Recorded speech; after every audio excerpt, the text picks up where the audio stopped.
Dear brothers and sisters, శాన్రోస్ ministries తరపున 365 రోజుల్లో బైబిలు అను ఈ ఛానల్కి మీ అందరికీ ఆహ్వానము. ఇది 46వ రోజు. ఈ దినము వాక్య భాగము సంఖ్యాకాండం నుంచి 5-6 అధ్యాయములు. మరి 1 నుంచి 4 దాకా మనము సంఖ్యలు, వాళ్ళని లెక్కించడం, వాళ్ళు ఎంతమంది, వాళ్ళు ఏమేం పనులు చేయాలి, వాళ్ళు ఎక్కడ ఉండాలి, మందిరానికి ఎక్కడ ఉండాలి, ఇదంతా నేర్చుకున్నాం. మరి ఈవేళ 5-6లో మరి కొన్ని చట్టాల గురించి మనం నేర్చుకుంటాము. అంటే ఇది మరి లేవియా కాండంలో కొన్ని చట్టాలు ఇచ్చారు, దానికి మరి తోడ్పడేలాగా ఎడిషనల్గా ఈ చట్టాలు కూడా ఉన్నాయి. మరి ముఖ్యంగా ఇవాళ మనం నేర్చుకునేది అంటే నాజరీయులు అని ఒక తెగ ఉండేదని. అది మరి చాలామంది కన్ఫ్యూజ్ అవుతుంటారు. నజరేతు అని ఒక ఊరు ఉంది. మరి యేసు ప్రభు ఆ ఊరిలోంచి వచ్చారు, అందుకోసం ఆయన నజరేయుడు అంటారు. ఈ నజరేయులు వేరు. వీళ్ళు మరి సంసోన్ అని ఒక న్యాయాధిపతిని చూస్తాం మనం తర్వాత. ఆయన జుట్టు కత్తిరించుకోకుండా ఉంటాడు. అంటే ఈ నాజరీయులు తెగకు చెందిన వాడనమాట. అంటే కొంతమంది మొక్కుబడి చేసుకోవచ్చు, మేము ఇంతకాలం నాజరీయుల్లాగా ఉంటాము అంటే. మరి యెహోవా మందిరంలో మరి లేవీయులే ఉంటారు కదా, మరి వీళ్ళు కూడా చేయాలనుకుంటే నాజరీయులు అవుతాం, మేము నాజరీయుల్లాగా దీంట్లో ఉంటాము అని చేసుకోవచ్చు. ఇలాగే సమూయేలు కూడా మనం చూసినట్లయితే ఈ సంసోను, ఈ సమూయేలు పర్మనెంట్గా, తాత్కాలికంగా కాదు. నాజరీయులు అయితే తాత్కాలికంగా ఉండొచ్చు, వీళ్ళు పర్మనెంట్గా మరి నాజరీయుల కింద ఉన్నట్టు మనము చూస్తాం. కాబట్టి మీరు నాజరీయులకి తేడా మరి తెలుసుకోవాలి. మరి మన భాగంలోకి వెళ్దాం.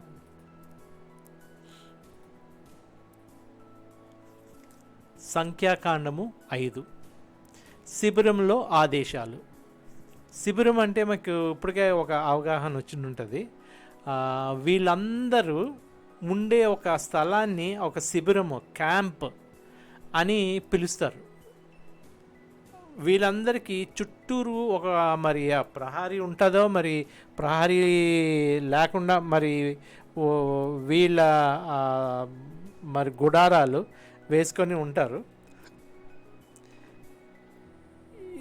ఈ శిబిరంలో కొంతమంది ఆదేశాలు అంటే, ఎవరైనా ఇలాగ జబ్బు చేసిన వాళ్ళు, పాపులు అయితే వాళ్ళు బయటికి వెళ్ళాలి.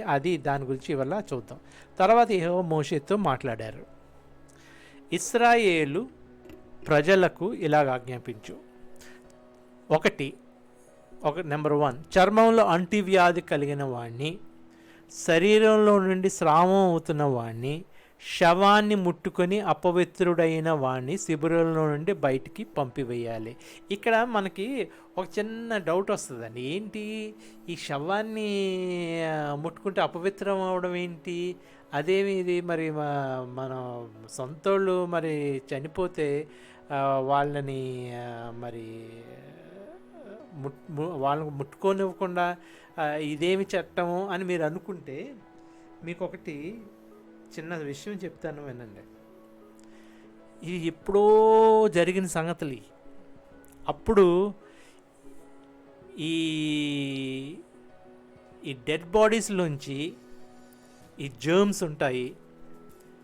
ఈ జర్మ్స్ ద్వారా మరి వాళ్ళు ఆ జర్మ్స్తో చచ్చిపోయారనుకోండి, అది అంటువ్యాధికి కూడిన జబ్బుతో చనిపోతే వాళ్ళ నుంచి ఈ బతుకున్న వాళ్ళకి ఈ జబ్బులు వచ్చే ఆస్కారం చాలా ఉంది. అది ఇప్పుడైతే డాక్టర్లు చెప్పగలరు, ఈ పలానా అతన్ని ముట్టుకోవద్దండి, అతను చనిపోతే అతని శవాన్ని కొద్దిగా జాగ్రత్తగా దానం చేయండి. ఇప్పుడు మనకి కోవిడ్ వచ్చిందంటే మరి ఎవరు ముట్టుకోనివ్వకుండా ఆ శవాన్ని మరి కాల్చివేయడం జరుగుతుంది. ఇప్పుడు ఆ రోజుల్లో వాళ్ళకి ఎలా తెలుసు? కాబట్టి ఏ శవం అన్నది వాళ్ళకి తారతమ్యాలు తెలియదు. కాబట్టి అసలు ఏ శవాన్ని ముట్టుకోకూడదు, ముట్టుకుంటే మీరు అపవిత్రులు అవుతారు అని ఒక నియమం పెట్టారు అక్కడ. ఇప్పుడు మీకు అర్థమైన ఉంటుంది ఎందుకు ఇలాంటి ఎంత కఠినమైన నియమం ఏంటి అన్నది మీకు అర్థమై ఉంటుంది. వాడిని శవాన్ని ముట్టుకొని అపవిత్రుడైన వాడిని శిబిరంలో నుండి బయటకు పంపివేయాలి. అంటే ఈ శిబిరంలో ఎవరికి లేకుండా ఇతను ఆ శవాన్ని ముట్టుకుంటే ఇతనికి ఆ అంటు రోగం వచ్చి ఉండొచ్చు. కాబట్టి ఇతన్ని బయటికి పంపించేయాలి, అపవిత్రమైన శవాన్ని. సరే శవాన్ని ఎవరు ముట్టుకోకూడదు, మరి ఇతను కూడా మరి బయటికి వెళ్ళిపోవాలి. వారు ఆడవారైనా మగవారైనా శిబిరం నుండి బయటకు పంపించి వేయాలి. వారి శిబిరాన్ని కలుషితం చేయడానికి వీల్లేదు, ఎందుకంటే నేను శిబిరంలో వారి మధ్య నివసిస్తున్నాను. ఇశ్రాయేలు ప్రజలు అలాగే చేశారు. యెహోవా మోషేకి ఆజ్ఞాపించినట్లు అలాంటి వారిని శిబిరం బయటికి వెళ్ళగొట్టారు. ఇశ్రాయేలు ప్రజలు యెహోవాకు విధేయత చూపారు. పాపాలకు పరిహారం. యెహోవా మరోసారి మోషేతో మాట్లాడారు. ఆయన ఇలా చెప్పారు, ఇశ్రాయేలు ప్రజలకు ఇలా చెప్పు, పురుషుడు కానీ స్త్రీ కానీ ఏదన్నా పాపం చేసి నాకు ద్రోహం చేస్తే ఆ వ్యక్తి అపరాధి అవుతాడు. ఇక్కడ మరి నాకు ద్రోహం చేస్తే అని ఉంది ఇక్కడ. అది తెలుగు బైబిల్లో రాసింది అలాగా. ఇంగ్లీష్ బైబిల్లో ఎవరికన్నా మీరు ద్రోహం చేస్తే, ఒకరినొకరుకు ద్రోహం చేసుకుంటే వన్ అండ్ అనదర్ అని ఉంటుంది. కాకపోతే నేను మళ్ళీ ఆ గ్రీక్ బైబిల్ కూడా తీసి చూశాను. గ్రీక్ అంటున్నాను, హెబ్రీ బైబిల్ కూడా తీసి చూశాను. అందులో నాకనే ఉంది యెహోవాకి ద్రోహం తలపెట్టడం అని. అంటే మరి మనుషులకు చేసిన యెహోవాకి ద్రోహం చేసినట్టు మరి అక్కడ మరి అర్థం వచ్చిందేమో. అసలు ఈ ఈ ఈ పాపాల పరిహారం అన్నది మనకి ఇంగ్లీష్లో అయితే చక్కటి డిఫరెన్షియేషన్ ఇచ్చారు. సిన్, ట్రెస్పాస్ అంటే మనం ఎవరి ఎడ్లన్నా మనం ట్రెస్పాస్ చేస్తే, అపరాధం చేస్తే, వారి ఎడ్ల మనం ద్రోహం చేస్తే అది ట్రెస్పాస్ అంటారు. మరి ఎవరికన్నా మనం అగ్రిమెంట్ రాయించుకొని అగ్రిమెంట్ నెరవేర్చకపోతే అది మరి ట్రెస్పాస్. ఎవరి దగ్గర అన్యాయంగా మనం సొమ్ము తీసుకుంటే అది ట్రెస్పాస్. వీటికి మన బలితోటి పాటు, మన పాప పరిహార బలితోటి పాటు పాపం వల్ల కలిగిన నష్టాన్ని పూడ్చాలి. దాన్ని ఇంగ్లీష్లో రెస్టిట్యూషన్ అంటారు. అంటే అంతకుముందు కూడా ఈ టాపిక్ వచ్చినప్పుడు నేను చెప్పాను. ఇక్కడ ఈ పాప పరిహారం వలన కలిగిన నష్టం చెల్లించలేని కొన్ని పాపాలు ఉంటాయి. మరి అంటే యెహోవాకి వ్యతిరేకంగా మనం ఏమైనా పాపం చేస్తే, అంటే మనం కామంతో చేసిన పాపం అనుకోండి పని, అలాంటి వాటికి అవతల వ్యక్తికి మనం నష్టపరిహారం చెల్లించలేము. ఇది యెహోవాకి ఎదురుగుండా మనం చేసిన పాపం, యెహోవాకి ఇష్టం లేని పని చేసిన పాపం. దానికి ఈ ట్రెస్పాస్ సిన్ అంటారు, ఈ ట్రెస్పాస్ ఆఫరింగ్ అంటారు, సిన్ ఆఫరింగ్ అని ఉంటుంది. ఈ రెండు ఉన్నాయి ఇక్కడ, ఈ రెండు బలులు ఉన్నాయి. ఒకటి నష్టపరిహారముగా అపరాధిగా చేసిన నష్టపరిహారంగా చేసిన బలి, పాపం వలన చేసిన బలి, ఈ రెండు ఉన్నాయి. దానికి తేడా ఈ రెండు సిన్ ఆఫరింగ్లు ఉన్నాయి ఏంటి అన్నది కొంతమందికి మనం అర్థం కాదు. అంటే గిల్ట్ ఆఫరింగ్, సిన్ ఆఫరింగ్ ఈ రెండు ఉంటాయి. అంటే ఈ ట్రెస్పాస్ ఎవరు ఎదురుగుండా చేసిన ఆ ట్రెస్పాస్ ఆఫరింగ్ అని గిల్ట్ ఆఫరింగ్ అని చేసినప్పుడు ఈ బలితో పాటు ఆ నష్టపరిహారము, ఆ నష్టపరిహారమే కాకుండా 5వ వంతు కూడా కలిపి చెల్లించాలి. ఇక్కడ మనం నేను చెప్పాను కదా మరి, ఆ, చాలా మటుకు ఈ బైబిల్లోంచే మన మరి కాన్స్టిట్యూషన్ ఏంటి, మన ఆ, రాజ్యాంగం ఏంటి, మరి కోర్టు లాస్ ఏంటి, ఇవన్నీ ఈ బైబిల్ నుంచే వచ్చినాయి.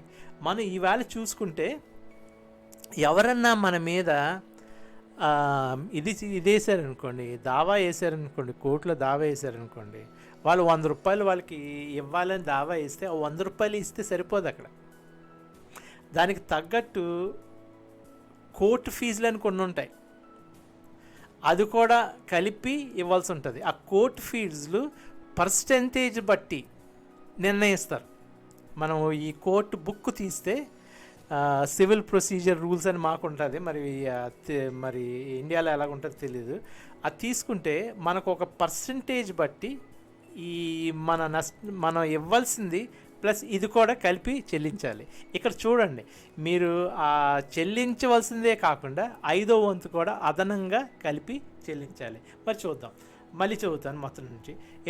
5వ వచనం చెబుతున్నానండి. యెహోవా మరోసారి మోషేతో మాట్లాడారు. ఆయన ఎలా చెప్పారు, ఇశ్రాయేల్ ప్రజలకు ఇలా చెప్పు, పురుషుడు కానీ స్త్రీ కానీ ఏదైనా పాపం చేసి నాకు ద్రోహం చేస్తే ఆ వ్యక్తి అపరాధి అవుతాడు. అప్పుడు అతడు తాను చేసిన పాపాన్ని ఒప్పుకోవాలి. తాను చేసిన పాపం వల్ల నాకు కలిగిన నష్టాన్ని అతడు చెల్లించాలి. ఆ రుసుముకి అదనంగా దానిలో 5వ వంతు కలిపి చెల్లించాలి. తాను ఎవరికి విరోధంగా పాపం చేశాడో వారికి దాన్ని చెల్లించాలి. ఇక్కడ మరి నాకు విరోధంగా అని ఉంది, కానీ అసలు ఎవరికన్నా అపరాధం చేస్తే అది చెల్లించాలని అక్కడ రాస్తుంది. 8, ఆ అపరాధి చెల్లింపుని తీసుకోవడానికి ఆ వ్యక్తికి దగ్గర బంధువు ఎవరు లేకుంటే అతడు ఆ సొమ్ముని యాజకుడి ద్వారా నాకు చెల్లించాలి. దాంతోపాటు ఒక పొట్టేలును తన పరిహారం కోసం అర్పించాలి. ఆ సొమ్ముతో పాటు పొట్టేలు కూడా యాజకునిది అవుతుంది. ఇశ్రాయేలు ప్రజలు యాజకునికి సమర్పించేది నా కోసం ప్రతిష్ఠించినది ఏదైనా యాజకునికే చెందుతుంది. ప్రతిష్ఠిత వస్తువులు ఎవరి దగ్గర ఉన్నా అవి యాజకునికే చెందుతాయి. యాజకునికి ఇచ్చింది యాజకునికే చెందుతుంది. ఇక్కడ చాలా మటుకు ఈ పొట్టేలుని అర్పించడంలో మనకి కమర్షియల్ వాల్యూ ఇది కూడా కనిపిస్తుంది. మనం కొంత లాస్ అవుతాం, మన ఆస్తులో కొంత పోగొట్టుకుంటాం. మరి ఈ పొట్టేలు కూడా ఆ రోజుల్లో ఆస్తులు కదా. అప్పుడు దీన్ని బట్టి ఏమవుతుందంటే వీళ్ళు ఇలాగా పోగొట్టుకుంటున్నారు కాబట్టి తర్వాత అలాంటి పనులు చేయకుండా ఉంటారు అన్న మీనింగ్ కూడా వచ్చిందేమో నా అవగాహన.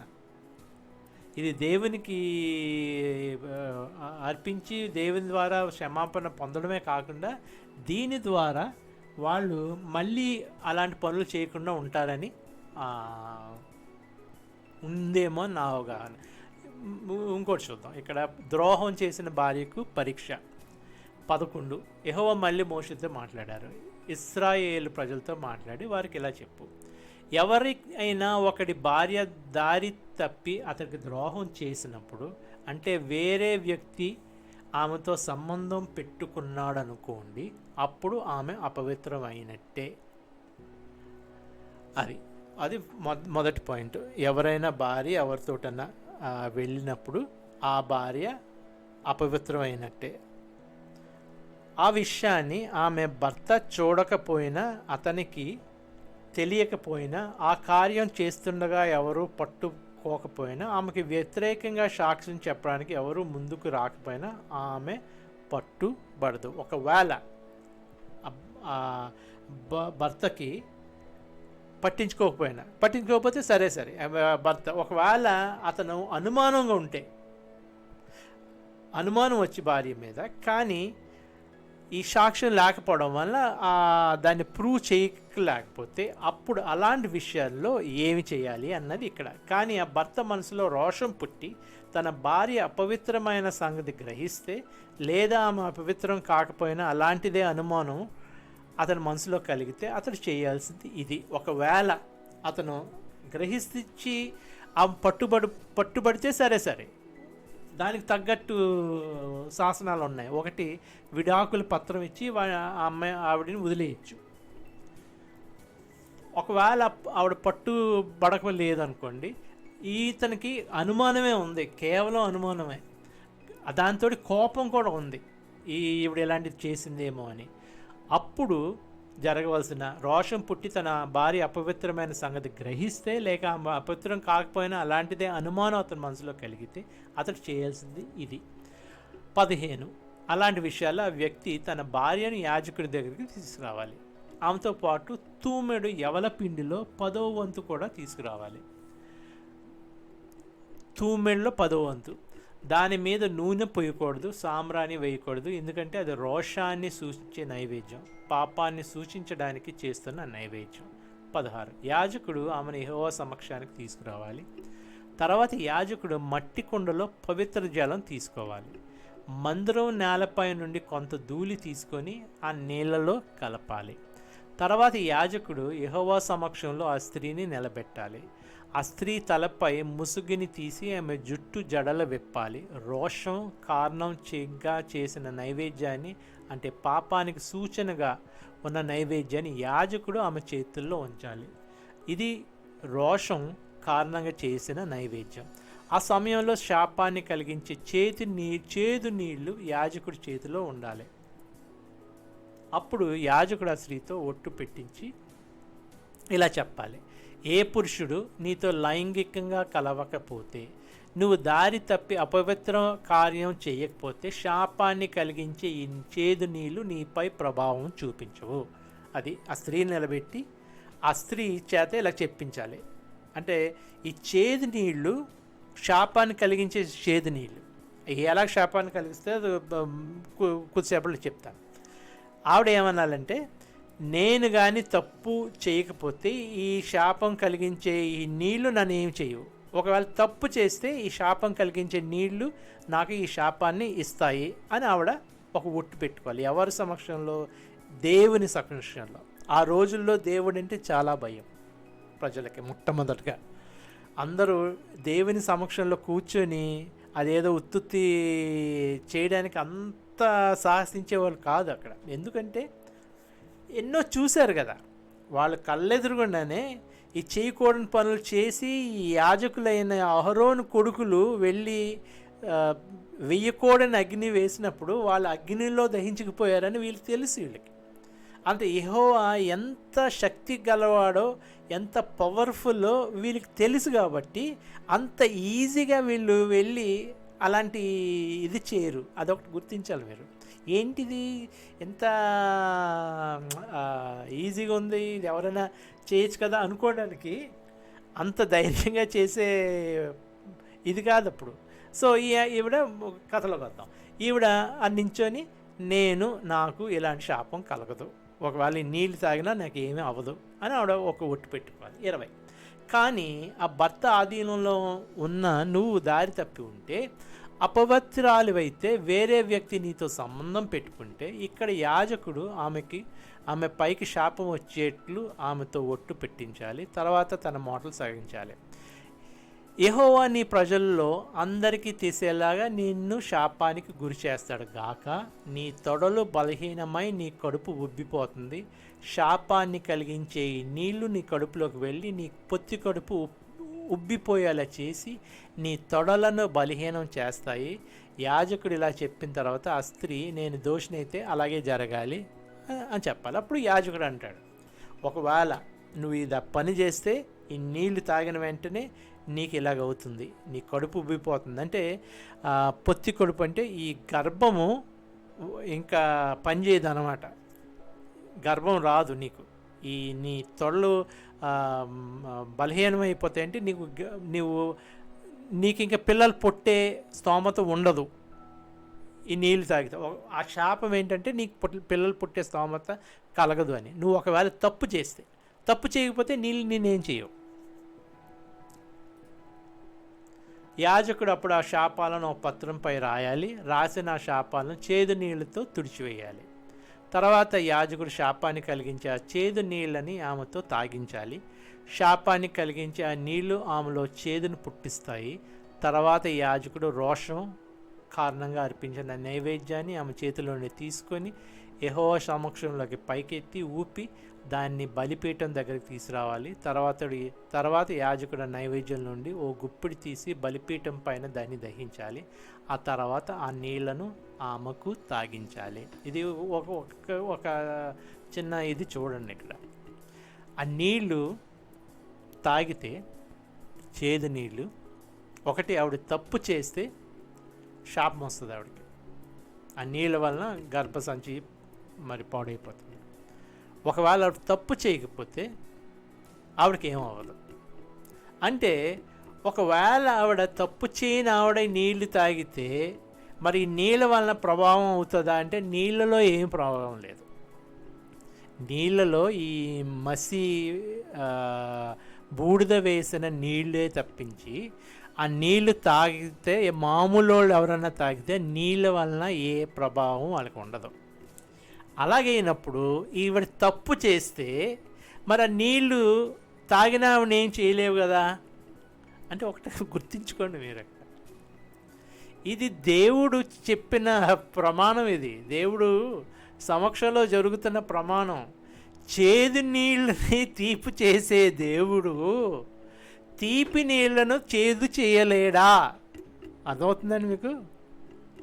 చేదు నీళ్ళని తీపిగా మార్చే దేవుడు తీపి నీళ్ళని చేదుగా చేయలేడా? అర్థమైందా? మారాలో వాళ్ళు వెళ్ళినప్పుడు నీళ్లు తాగలేని స్థితిలో ఉన్న నీళ్ళు అవి. అప్పుడు దేవుడు పొలానికి తీసుకు అందులో కలుపుంటే ఆ చేదు నీళ్ళు తీపి అయిపోయినాయి, వాళ్ళు తాగగలిగే నీళ్ళగా అయిపోయినాయి. అదే దేవుడు చెప్తున్నాడు ఇక్కడ. దీనివల్ల ఆవిడకి మరి ఇది వస్తుంది అని. అంటే ఇక్కడ రెండు సంగతులు కూడా గుర్తుంచుకోవాలి. ఒకవేళ ఆవిడ నిజంగానే తప్పు చేస్తే ఒప్పేసుకుంటుంది ఆవిడ. అంత ధైర్యం ఎవరు లేదు అక్కడ. యెహోవా స్థలంలో అంత ధైర్యంగా నిలబడి ఏం చేస్తారులే దేవుడు అని అనేవాళ్ళు ఎవరు లేరు అక్కడ యూజువల్గా. కాబట్టి అక్కడ మనం దేవుని సమక్షంలో జరుగుతుంది కాబట్టి ఆవిడ నిజంగానే పాపి అయితే ఆవిడ ఒప్పేసుకుంటుంది అక్కడ.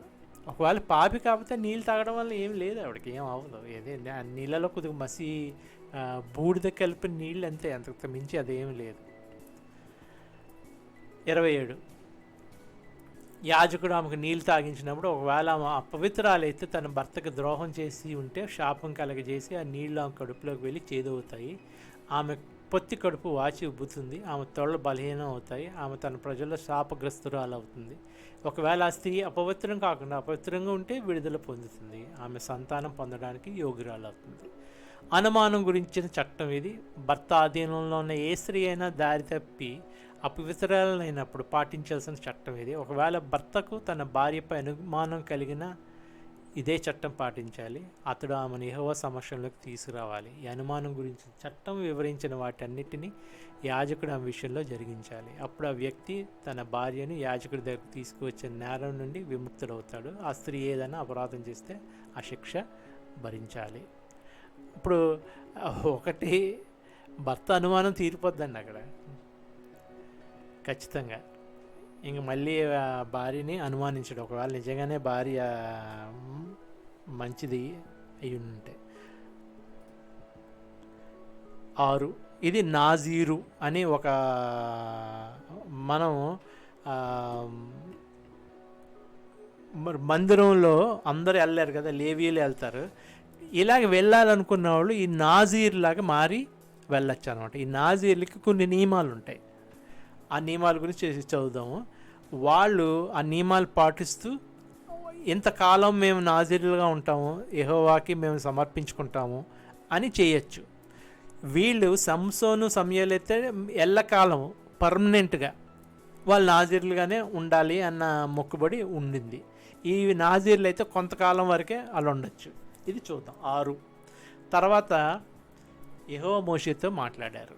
ఆయన ఇలా చెప్పారు, ఇశ్రాయేల్ ప్రజలతో మాట్లాడి ఇలా చెప్పు, ఎవరన్నా స్త్రీ కానీ పురుషుడు కానీ తనను యెహోవా కోసం ప్రత్యేకపరుచుకొని, అంటే యెహోవా కోసం ప్రత్యేకపరుచుకొని, ఎలాగ లేవీలైతే నాజీరు కావడానికి మొక్కుకుంటే ఆ వ్యక్తి ద్రాక్షారసాన్ని కానీ మత్తు కలిగించే పానీయాలు కానీ తీసుకోకూడదు. పులిసిన ద్రాక్షారసం కానీ మద్యాన్ని కానీ తీసుకోకూడదు. ఎలాంటి ద్రాక్షారసాన్ని తాగకూడదు. ద్రాక్ష పళ్ళు పండినవైనా ఎండినవైనా తినకూడదు. నా కోసం అతడు ప్రత్యేకంగా ఉన్న రోజుల్లో ద్రాక్ష తీగల నుండి తీసిన దేనిని తినకూడదు. అది పచ్చి కాయలైనా పైన ఉండే తోలు అయినా తినకూడదు. అతడు ప్రత్యేకంగా ఉండాలని మొక్కుకున్న రోజుల్లో మంగలి కత్తి అతడి తలని తాకకూడదు. యెహోవాకు ప్రత్యేకంగా ఉండాలని మొక్కుకున్న రోజులు పూర్తయ్యే వరకు జుట్టు పెరగనీయాలి. దేవుని కోసం అతడు ప్రత్యేకంగా ఉండాలి. తలపై జుట్టు పొడుగ్గా పెరగనాలి. ఇది నాజరీయులకు ఉన్న ఇది. ఒకటి, జుట్టు కత్తిరించుకోకూడదు వాళ్ళు నాజరీయులుగా ఉన్న అంతకాలం. 2, ఈ ద్రాక్ష పళ్ళు ముట్టుకోకూడదు. ద్రాక్ష పళ్ళు తినకూడదు. ద్రాక్ష పానీయాలు తాగకూడదు. మత్తు కలిగించే ఏ పదార్థాన్ని కూడా వాళ్ళు తినకూడదు. 6, అతడు తనను యెహోవాకు ప్రత్యేకించుకున్న రోజుల్లో మృతదేహాన్ని సమర్పించకూడదు. తన తండ్రి, తల్లి, సోదరుడు, సోదరి వీరిలో ఎవరు మరణించినా అతడు వారిని తాకి తనను అపవిత్రం చేసుకోకూడదు. అతడు ప్రత్యేకంగా ఉన్న రోజుల్లో పవిత్రంగా ఉంటాడు. యెహోవా కోసం ప్రత్యేకంగా ఉంటాడు. అది ఒకటి, అపవిత్రంగా ఉండకూడదు. ఎవరిని ఈ చనిపోయినా ముట్టుకోకూడదు. ఎవరైనా అతని పక్కనే అకస్మితంగా పడి చనిపోతే, ఒకవేళ యాక్సిడెంట్గా జరిగితే దానివల్ల ప్రత్యేకంగా ఉండే వ్యక్తి అపవిత్రుడైతే వాడు తాను పవిత్రం అయ్యాక, అంటే 7 రోజుల తర్వాత, అంటే ఈ అపవిత్రులు 7 రోజులు ఉండిన తర్వాత పవిత్రులు అవుతారు ఈ శవాలను ముట్టుకుంటే. అంటే ఎంత క్వారంటైన్ పీరియడ్ అండి. ఈ శవాల వల్ల మనకి ఏమైనా డిసీజ్ ఏమైనా వస్తే 7 రోజుల్లో వచ్చేస్తుంది. అది రాలేదంటే మనకి ఆ డిసీజ్ రాలేదని 7 రోజులు వాళ్ళు ప్రత్యేకంగా ఉంటారు. అప్పుడు తర్వాత వాళ్ళు మళ్ళీ సంఘంలోకి రావచ్చు. అంతవరకు వాళ్ళు ఈ శిబిరం నుంచి బయటికి వెళ్ళగొట్టాలని రాసింది కదా అక్కడ. సో ఈ శిబిరంలో ఎవరికి ఇది రాదు. అంటే 7 రోజులు వాళ్ళు కేటాయించిన 7 రోజులు అయిన తర్వాత 7వ రోజు ఎవరైనా 7 రోజుల తర్వాత తన తల జుట్టుని కత్తిరించుకోవాలి. అంటే 7వ రోజున కత్తిరించుకోవాలన్నమాట. అంటే ఈ నాజరీ కింద మొక్కుబడి చేసుకున్న వాళ్ళు ఇమీడియట్గా జుట్టుని కత్తిరించేసుకోవాలి తర్వాత 7 రోజుల తర్వాత. 8వ రోజున అతడు 2 గువ్వలను కానీ లేదా 2 పావురం పిల్లలను కానీ పట్టుకొని వాటిని సన్నిధి గుడారం ద్వారా దగ్గర ఉన్న యాజకుడి దగ్గరికి తీసుకురావాలి. అప్పుడు యాజకుడు దాని పాపం కోసం చేసే బలిగా, రెండవ దాని దహన బలిగా అర్పించాలి. ఆ వ్యక్తి మృతదేహాన్ని తాకి పాపం చేశాడు కాబట్టి ఇవి అతని కోసం పరిహారం అవుతాయి. ఆ రోజునే అతడు తనను తాను పవిత్రం చేసుకోవాలి. తర్వాత అతడు తిరిగి నాజీరుగా ఉండే కాలాన్ని ప్రతిష్ఠించాలి. అంటే ఈ 7 రోజులు అయిన తర్వాత 7వ రోజుని తల కత్తిరించేసుకుంటాడు, ఈ బలి అర్పించేస్తాడు. ఆ తర్వాత మళ్ళీ నాజీర్ అయిపోవచ్చు అనమాట. తను మళ్ళీ ప్రతిష్ఠించుకోవాలి. తర్వాత అతడు తిరిగి నాజీరుగా ఉండే కాలాన్ని ప్రతిష్ఠించాలి.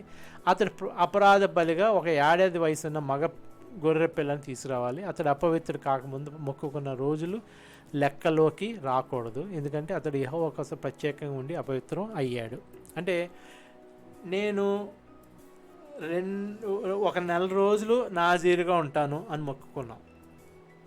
10 రోజుల తర్వాత నువ్వు అపవిత్రుడు అయిపోయిన తర్వాత 7 రోజులు నువ్వు అపవిత్రతతో ఉండి 7వ రోజుని నువ్వు తల కత్తిరించుకొని పవిత్రుడవుతావు. నీ గువ్వలు నువ్వు సమర్పించుకుంటావు. ఆ తర్వాత నువ్వు 30 రోజులు మొక్కుకున్నావు కదా, ఆ మొక్కుకున్న 30 రోజులు అప్పుడు నుంచి స్టార్ట్ అవుతాయి మళ్ళీ. అంటే నువ్వు 10 రోజులు అప్పుడే ఉన్నావు, అది లెక్కలోకి రాదు. నీకు ఈ 30 రోజులు మళ్ళీ మొదలవుతాయి అన్నమాట. 13 నాజీరుగా ఉండటానికి మొక్కుకొని ఆ నాజీరుగా ఉండే సమయం ముగిసిన తర్వాత అతడు చేయాల్సిన దాని గురించిన చట్టం ఇది. అప్పుడు ఈ తర్వాత నీ మొక్కుకున్న రోజులు అయిపోయిన తర్వాత వాడు చేయవలసిన చట్టం ఇది. అతని సన్నిధి గుడారం ద్వారం దగ్గరికి తీసుకురావాలి. అతడు తన అర్పణ యెహోవాకు అర్పించాలి. 1 ఏడాది వయసున్న లోపరహితమైన ఒక మొగ గొర్రె పిల్లను దహన బలిగా అర్పించాలి. అలాగే 1 ఏడాది వయసున్న లోపరహితమైన ఆడ గొర్రె పిల్లను పాపం కోసం చేసే అర్పణగా తీసుకురావాలి. అతడు ఇంకా లోపరహితమైన ఒక పొట్టేలును శాంతి బలిగా తీసుకురావాలి. అలాగే అతడు తన నైవేద్య అర్పణ పానార్పణలతో పాటు పొంగజేసే పదార్థం లేకుండా చేసిన గంపెడు రొట్టెలు, సన్నని గోధుమ పిండితో నూనె రాసి చేసిన వంటకాలు, పొంగ చేసే పదార్థం లేకుండా నూనె రాసి చేసిన అప్పడాలు యెహోవా దగ్గరికి తీసుకురావాలి. అప్పుడు యాజకుడు యెహోవా సమక్షంలోకి వాటిని తెచ్చి అతడి కోసం దహన బలిని, పాపం కోసం చేసే బలిని అర్పించాలి. పొంగ చేసే పదార్థం లేకుండా చేసిన రొట్టెల గంపతో పాటు ఆ పొట్టేలును యెహోవాకి శాంతి బలిగా అర్పించాలి. అతని నైవేద్యాన్ని పానార్పణతో కలిపి అర్పించాలి. అప్పుడు ఆ నాజీరు సన్నిధి గుడారం ద్వారం దగ్గర తన ప్రత్యేకతను సూచించే తల జుట్టు కత్తిరించుకోవాలి. ఆ జుట్టును శాంతి బలి అర్పణ సామాగ్రి కింద ఉన్న మంటలో పడవేయాలి. అప్పుడు యాజకుడు ఉడికిన పొట్టేలు జబ్బని గంపలోని నుండి పొంగని పదార్థంతో చేసిన ఒక రొట్టెను, పొంగని పదార్థంతో చేసిన ఒక అప్పడాన్ని తీసుకోవాలి. యాజకుడు వాటిని ప్రత్యేకతను సూచించే తన తల వెంట్రుకలు కత్తిరించుకున్న నాజీర్ చేతిలో ఉంచాలి. తర్వాత యాజకుడు యెహోవా సమక్షంలో పైకెత్తి కదిలించే అర్పణగా వాటిని కదిలించాలి. వాటిని యెహోవాకి అర్పించాలి. అది పవిత్ర ఆహారము. పైకెత్తి కదిలించిన రొమ్ము భాగం తొడ భాగంతో కలిపి ఇది యాజకునికి చెందుతుంది. దాని తర్వాత ఆ నాజీరు ద్రాక్షారసం త్రాగవచ్చు. మొక్కుకున్న నాజీరుని గురించిన ఉపదేశం ఇది. తనను యెహోవా కోసం ప్రత్యేకించుకోవడానికి అతడు అర్పించాల్సిన వాటిని గురించిన ఉపదేశం ఇది. తాను నాజీరు కావడానికి మొక్కున్నదంతా అతడు నెరవేర్చాలి. యెహోవా మళ్ళీ మోషేతో మాట్లాడారు. అహరోనుకును అతని కొడుకులకు ఇలా చెప్పు, మీరు ఇశ్రాయేలు ప్రజలను ఈ విధంగా దీవించాలి. మీరు వారితో ఇలా చెప్పాలి, యెహోవా మిమ్మల్ని దీవించి సంరక్షిస్తాడుగాక. యెహోవా మీపై తన వెలుగు ప్రకాశింపజేస్తాడుగాక. మిమ్మల్ని కరుణిస్తాడుగాక. యెహోవా మిమ్మల్ని కనులారా చూసి మీకు శాంతి ప్రసాదించుగాక. ఈ విధంగా వారు ఇశ్రాయేల్ ప్రజలకు నా నామాన్ని ఉచ్చరిస్తూ ఉండాలి. నేను అప్పుడు వారిని దీవిస్తాను. ఇది ఈ వేళటి వాక్య భాగము. కొన్ని సంగతులు మరి ఈ సందేశం, ఈ బైబిల్ మరి క్రైస్తవులే కాక మరి మిగతా వారు ఎవరైనా మరి వింటూ ఉంటే బైబిల్లో మరి మిగతా మతాలకి వ్యతిరేకంగా రాసిన సంగతులు బైబిల్లో రాసినవి గనక నేను అవి చదవాలి. మరి నిత్య దేవుడు మరి నిజమైన దేవుడు అని మా విశ్వాసము.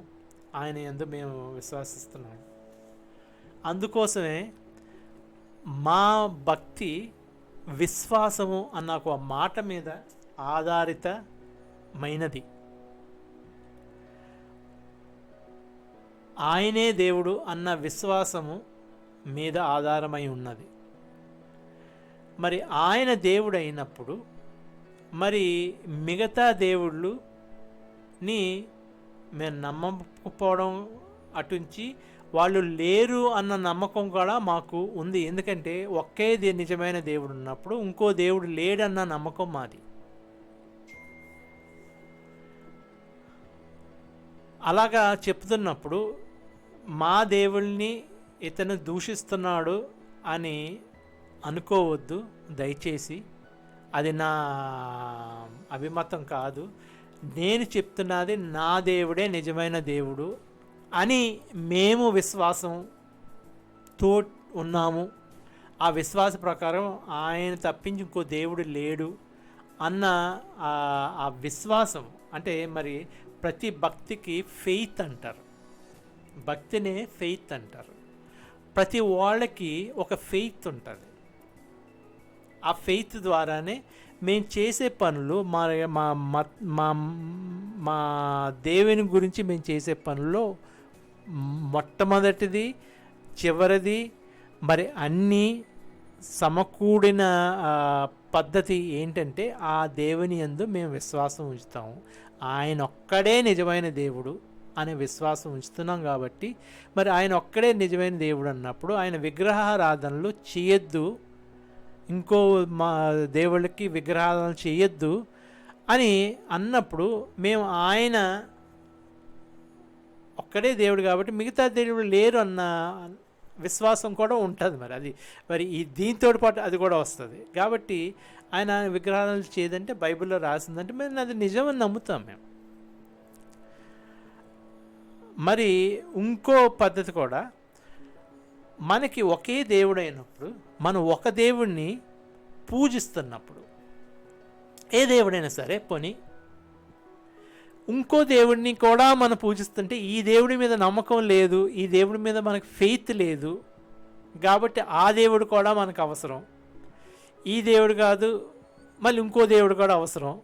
అలాగా మనం చూసుకుంటూ పోతే ఎన్నో దేవుళ్ళని పూజిస్తున్నట్లయితే మనం ఏ దేవుడి మీద మనకి విశ్వాసం లేదు అని అర్థం. అంటే దేవుడి మీద విశ్వాసం అంటే ఆల్మైటీ గాడ్ అంటారు.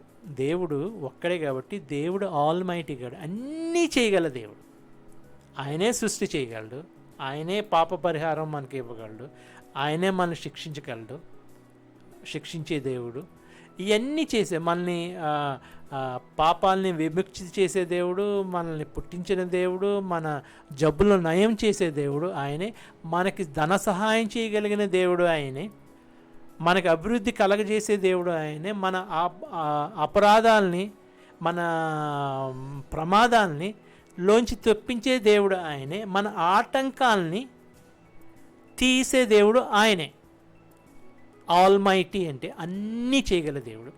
మరి అలాంటి దేవుడు ఏ దేవుడైనా మీకుంటే, నాకుంటే, మనకుంటే, మరి ఇంకో దేవుణ్ణి పూజించడంలో అది విశ్వాసం కాదు. అంటే ఈయన మీద విశ్వాసం లేదని, ఈయన ఆల్మైటీ గాడ్ కాదని అన్న ఉద్దేశం అన్నమాట మనకి. కాబట్టి మేము అంటే మరి అందరూ సమానంగా అన్ని దేవుళ్ళని మరి గౌరవిస్తున్నప్పుడు మీరు మీ యెహోవా దేవుణ్ణి ఒక్కళ్ళనే మీరు ఎందుకు గౌరవించాలి, మిగతా దేవుళ్ళని ఎందుకు గౌరవించలేదంటే మాకు ఈయన ఒక్కడే దేవుడు అన్న విశ్వాసం. ఆ విశ్వాసం లేకపోతే అది భక్తే కాదు, మతమే కాదు, అదే దేవుడే కాదు. అసలు దేవుడి మీద విశ్వాసం లేనప్పుడు దేవుడు ఎందుకండి? ఇంకా అది నా ఉద్దేశం. అంతకు మించి నేను మరి ఇంకా డీప్గా వెళ్ళను. మరి ఒకవేళ ఈ బైబిల్ ప్రకారంగా అంటే మరి నేను చెప్తున్నది బైబిల్ కాబట్టి మరి వినేవాళ్ళకి మరి బైబిల్ ప్రకారమే మరి అర్థమయ్యేలా నేను చెప్తున్నాను. మరి వందనాలు ఇంతకాలం మరి నాతోటి ఉన్నందుకు. సబ్స్క్రైబ్స్ చేసుకునేవాళ్ళు చేయండి, ఇంప్రూవ్ అవుతున్నాయని చూస్తున్నాను నేను. ఆ సబ్స్క్రైబర్స్ లిస్ట్ పెరుగుతుంటే నాకెంతో ఆనందం కూడా కలుగుతుంది. ఒక విషయం, మా దేశం, నేనున్న దేశంలో ఈ మానిటైజేషన్ లేదు. మా ప్రాంతంలో మానిటైజేషన్ అంటే ఈ వీడియోల ద్వారా డబ్బులు సంపాదించే ఆస్కారం లేదు మాకు. ఈ తెలుసు కదా, యూట్యూబ్లో పెట్టుకుంటే దాని ద్వారా డబ్బులు కూడా వస్తాయని. మాకు రావు, మా దేశానికి రావు. కాబట్టి నేను ఈ డబ్బులకు ఆశపడి చేస్తున్న పద్ధతి కాదు ఇది. మీరు సబ్స్క్రైబ్స్ చేస్తుంటే నాది వింటున్నారనే ఆనందమే తప్పించి నాకు ఎన్ని సబ్స్క్రైబర్లు వస్తే నాకు ఎంత డబ్బులు వస్తుందన్న ఆస్కారం లేదు. కాబట్టి ఆ ఆశ కూడా లేదు. కాబట్టి మీరు ఎంతమంది సబ్స్క్రైబర్స్ ఉంటే అంత ఆనందం, అబ్బా ఇంతమంది నాది వింటున్నారన్న ఆనందం, దేవునికి స్తోత్రము మహిమ కలుగును గాక. మరి ఉంటాను, ఇప్పటికే చాలా సమయం అయిపోయింది. మీ పనిలో జాగ్రత్తలు తీసుకోండి. దేవుని చిత్తమైతే మళ్ళీ కలుద్దాము. ఈ ఆఖరిని చక్కటి దీవెన ఉంది. యెహోవా మిమ్మల్ని దీవించి సంరక్షిస్తాడు గాక, మీపై వెలుగు ప్రకాశింపజేస్తాడు గాక, మిమ్మల్ని కరుణిస్తాడు గాక, మిమ్మల్ని కనులారా చూసి మీకు శాంతి ప్రసాదిస్తాడు గాక. ఈ దీవెనలతోటి మరి అంటే ఒక యాజకులే దీవెనలు ఇవ్వగలరు, మామూలు వాళ్ళు ఇవ్వకూడదు. కాకపోతే నేను బైబిల్లో చదువుతున్నాను కాబట్టి ఆ దీవెనలు కూడా మీకు కలుగుతాయని ఆశిస్తూ కోరుతూ ఇక సెలవు.